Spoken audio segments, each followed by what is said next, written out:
కాండం 2వ అధ్యాయం. యెహోవా నాతో చెప్పినట్లు మనము తిరిగి ఎర్ర సముద్ర మార్గమున అరణ్యమునకు ప్రయాణమైపోయి బహుదినములు శేయీరు మన్యము చుట్టూ తిరిగితిమి. అంతటా యెహోవా నాకు ఇలాగు సెలవిచ్చెను, మీరు ఈ మన్యము చుట్టూ తిరిగిన కాలము చాలును. ఉత్తర దిక్కుకు తిరుగుడి. మరియు నీవు ప్రజలతో ఇట్లనము, శేయీరులో కాపురమున్న ఏశావు సంతానమైన మీ సహోదరుల పొలిమేరను దాటి వెళ్ళబోచున్నారు. వారు మీకు భయపడుదురు. మీరు మిక్కిలి జాగ్రత్తగా ఉండుడి.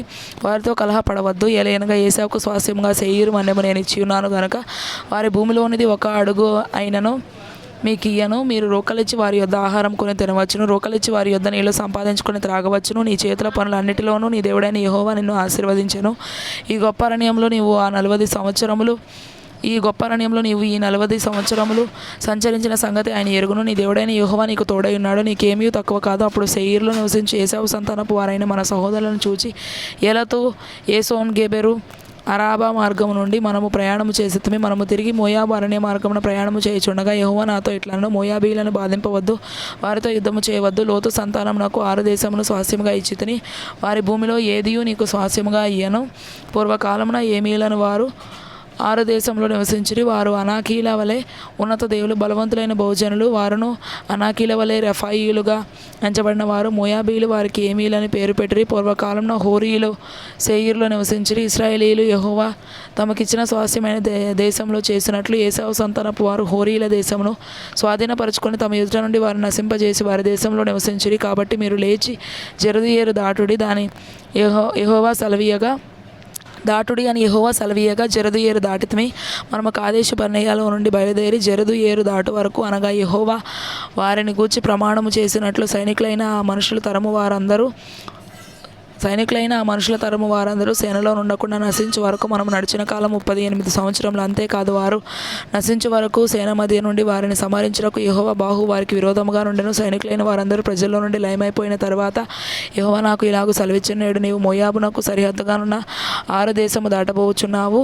అమ్మోనీయుల మార్గమున వెళ్ళినప్పుడు వారిని బాధింపవద్దు, వారితో యుద్ధము చేయవద్దు. ఎలయనగా లోతు సంతానమునకు దానిని స్వాస్యముగా ఇచ్చినందున అమ్మోనీయుల దేశంలో నీకు స్వాస్యమునియ్యను. అదియు రెఫాయీయుల దేశం అని ఎంచబడి వచ్చున్నది. పూర్వమందు రెఫాయీలు అందులో నివసించిరి. అమ్మోనీయులు వారిని జుంజుమీయులందురు. వారు అనాకీల వలె ఉన్నత దేవులు, బలవంతులైన బహుజనులు. అయితే యెహోవా అమ్మోనీయుల ఎదుట నుండి వారిని వెళ్ళగొట్టిన గనుక అమ్మోనీయులు వారి దేశమును స్వాధీనపరచుకుని వారి చోట నివసించిరి. అట్లు ఆయన శేయీరులో నివసించి ఏశావు సంతానము కొరకు చేసెను. ఎట్లనగా ఆయన వారి ఎదుట నుండి హోరీయులను నశింపజేసిన గనుక వారు హోరీయుల దేశమును స్వాధీనపరచుకొని నేటి వరకు వారి చోట నివసించున్నారు. గాజా వరకు గ్రామములలో నివసించిన ఆవీయుల కఫ్తోరులో నుండి బయలుదేరి వచ్చిన కఫ్తోరీయులు నశింప చేసి వారి చోట నివసించిరి. మీరు లేచి సాగి అర్నోను ఏరు దాటుడి. ఇదిగో అమోరీయుడైన హెష్బోను రాజుకు సీహోనును అతని దేశమును నీ చేతికి అప్పగించితిని. దానిని స్వాధీనపరచుకొని మొదలుపెట్టి అతనితో యుద్ధము చేయుడి.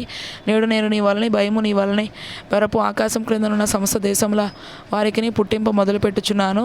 వారు నిన్ను గూర్చిన సమాచారం విని నీ ఎదుట వణికి మనోవేదన నొందుదురు. అప్పుడు నేను కెదోమోతు అరణ్యంలో నుండి హెష్బోను రాజైన సీహోను వద్దకు దూతలను పంపి, నన్ను నీ దేశము గుండా దాటిపోనిమ్ము. కుడి ఎడమలను తిరగక త్రోవని నడిచిపోవదును. నా యొద్ద రూకలు తీసుకొని తినుటకు భోజన పదార్థములు నాకిమ్ము. నా యొద్ద రూకలు తీసుకొని త్రాగుటకు నీళ్ళిమ్ము. శేయీరులో నివసించు ఏశావు సంతానపు వారును 6లో నివసించు మోయాబీలను నాకు చేసినట్లు మా దేవుడైన యెహోవా మాకిచ్చుచున్న దేశంలో ప్రవేశించుటకై యోర్దాను దాటు వరకు కాలినడక చేతనే నన్ను వెళ్ళనిమ్మని సమాధానపు మాటలు పలికించితిని. అయితే హెష్బోను రాజైన సీహోను మనలను తన దేశ మార్గమున వెళ్ళనిచ్చుటకు సమ్మతింపలేదు. నేడు జరిగినట్లు నీ చేతికి అతని అప్పగించుటకు నీ దేవుడైన యెహోవా అతని మనసును కఠినపరచి అతని హృదయం నాకు తెగింపు కలుగజేసెను. దేవుడు అప్పుడు యెహోవా, చూడుము, సీహోనును అతని దేశమును నీకు అప్పగింపు మొదలుపెట్టి ఉన్నాను. అతని దేశము నీ దగునట్లు నీవు దాన్ని స్వాధీనపరచుకొని మొదలుపెట్టుమని నాతో చెప్పెను. సీహోనును అతని సమస్త జనమును యాహసులో యుద్ధము చేయటకై మనకు ఎదురుగా బయలుదేరి రాగా, మన దేవుడైన యెహోవా అతని మనకు అప్పగించిన గనుక మనము అతనిని, అతని కుమారులను, అతని సమస్త జనమును హతము చేసి ఆ కాలమున అతని సమస్త పురములను పట్టుకొని ప్రతి పురమును అందరి స్త్రీ పురుషులను పిల్లలను శేషమేమీ లేకుండా నాశనం చేసి పశువులను మనం పట్టుకొని నా పురముల సొమ్మును దోపిడిగా దోచుకొంటిమి. అర్నోను ఏటి లోయ దరినున్న ఆరో ఏరును, ఆ ఏటి యొద్దనున్న పురం మొదలుకొని గిలాదు వరకు మనకు అసాధ్యమైన నగరం ఒకటియు లేకపోయెను. మన దేవుడైన యెహోవా అన్నిటినీ మనకు అప్పగించెను. అయితే అమ్మోనీయుల దేశమునకైనను, యబ్బోకు ఏటి లోయలోని ఏ ప్రాంతమునకైనను, ఆ మన్యములోని పురములకైనను మన దేవుడైన యెహోవా పోకూడదని చెప్పిన మరి ఏ స్థలమునకైనను నీవు సమీపింపలేదు.